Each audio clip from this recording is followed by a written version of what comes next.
D'un côté, il prend parti pour l'opposition au Venezuela, qui est contre un président en place depuis 5 ans. De l'autre, il bombarde des groupes rebelles au Tchad, qui voulaient s'opposer à un président en place depuis 29 ans. Il, vous l'aurez deviné, c'est Emmanuel Macron.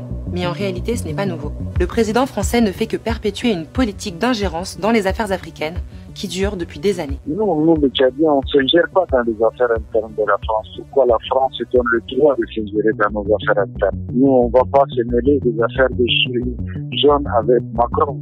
Ça, c'est entre eux, ça le regarde entre eux, c'est pas notre des Tchadiens.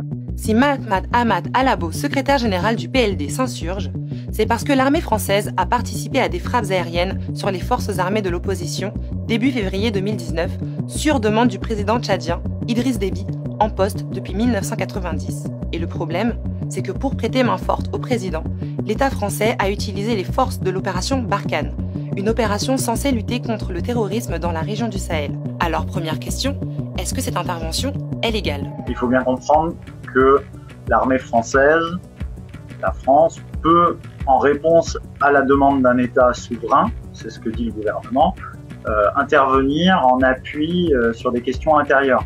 Légalement, c'est possible, il n'y a pas besoin clairement d'une résolution de l'ONU, d'un traité international spécifique, etc. Ça, c'est vraiment pour l'intervention et au regard, on va dire, du droit international. Donc, si on comprend bien, la France peut intervenir au Tchad sur demande du Tchad, mais de 1, est-ce qu'elle peut intervenir sur les opposants tchadiens qui luttent contre leur président que certains qualifient de dictateur? Et de 2, est-ce qu'elle peut utiliser les forces en place censées lutter contre le terrorisme dans la région pour des affaires internes au Tchad? Entre le Tchad et la France, il n'y a pas d'accord de coopération militaire. En ce moment, les forces françaises stationnées au Tchad sont dans le cadre de l'opération Barkhane. Et l'opération Barkhane, sa mission, c'est de lutter contre les djihadistes et les extrémistes qui sévissent dans le Sahel.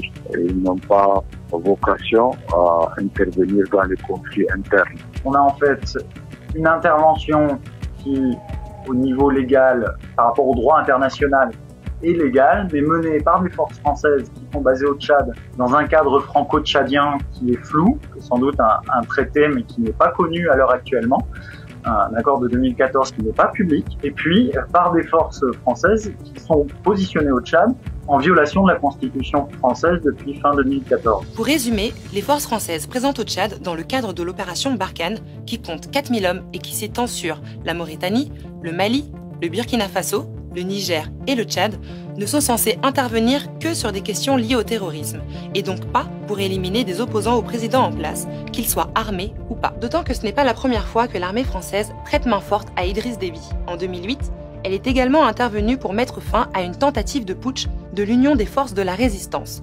probablement le même groupe qui était visé début février. Vous savez, depuis qu'Idriss Déby est au pouvoir, on a tenté de le renverser par 3 fois. Par 3 fois, l'armée française, les militaires, ont intervenu pour sauver son pouvoir. Ben, c'était tout à fait normal pour lui que la France soit importante pour lui. Elle est importante pour Déby, mais elle n'est pas importante pour le Tchad. Au vu de ces événements, nous sommes en droit de nous demander si cette opération Barkhane n'est pas en réalité un prétexte pour imposer une présence dans la région. L'armée française, elle a quasiment jamais quitté le Tchad depuis la colonisation, puisqu'on a eu un ensemble d'opérations qui se sont succédées, l'opération Taco, Limousin, Manta au début des années 80, et puis Épervier à partir de 1986 jusqu'à 2014 pour l'opération Barkhane. Et finalement, l'armée française est là, elle est prépositionnée en permanence, et on voit régulièrement qu'elle intervient pour voler au secours d'Idriss Déby. En février 2008, donc il y a 11 ans, quasiment jour pour jour, l'armée française était intervenue aussi de manière décisive pour empêcher un groupe de l'opposition armée, plusieurs groupes en réalité de l'opposition armée qui s'étaient coalisés, de venir renverser le régime, et puisque l'armée française avait tenu l'aéroport de manière tout à fait stratégique, permettant aux hélicoptères de l'armée d'Idriss Déby de pilonner ses opposants. On nous dit que c'est pour lutter contre le terrorisme, ce qui est un objectif particulièrement flou, indéfini, qui permet d'ailleurs au gouvernement tchadien de désigner comme terroristes tous ses ennemis. Et puis, on ne nous dit pas finalement la manière dont ça vient conforter un régime en place, qui est un régime criminel, qui est un régime en soi terroriste, dans le sens où il terrorise sa propre population. Du coup, on se demande forcément, pourquoi la France, qui d'habitude défend si promptement les valeurs démocratiques, protège certains chefs d'État africains comme Idriss Déby? Ils considèrent que c'est comme la colonisation qui continue encore. Et donc, c'est pareil. Ils veulent rester au Tchad avec leurs militaires, imposer les régimes qu'ils veulent, les peuples qu'ils veulent, pour protéger leurs intérêts stratégiques. Eux, ils s'en fichent du Tchad et des Tchadiens. C'est leurs intérêts. D'ailleurs, l'État français multiplie depuis des années ses bases militaires en Afrique. Au Burkina Faso, en Côte d'Ivoire, à Djibouti, au Gabon, au Niger, au Mali, en Mauritanie, en République centrafricaine, au Sénégal et au Tchad. Spoiler, toutes d'anciennes colonies. Et les raisons pour lesquelles il maintient sa présence militaire, on les connaît. Il y protège ses intérêts géostratégiques. Et du coup, il protège le président qui protège ses intérêts dans la région. Avec les intérêts de la France, c'est de faire en sorte que, par exemple, vous savez que l'espace tchadien, le Tchad fait 1 284 000 km², deux fois plus que la France, et donc on utilise une bonne partie de notre territoire pour assurer la formation des militaires tchadiens à des militaires français. Ils volent, ils font tout, ils utilisent cet espace désertique pour l'entraînement, la formation, et ils ont des intérêts économiques.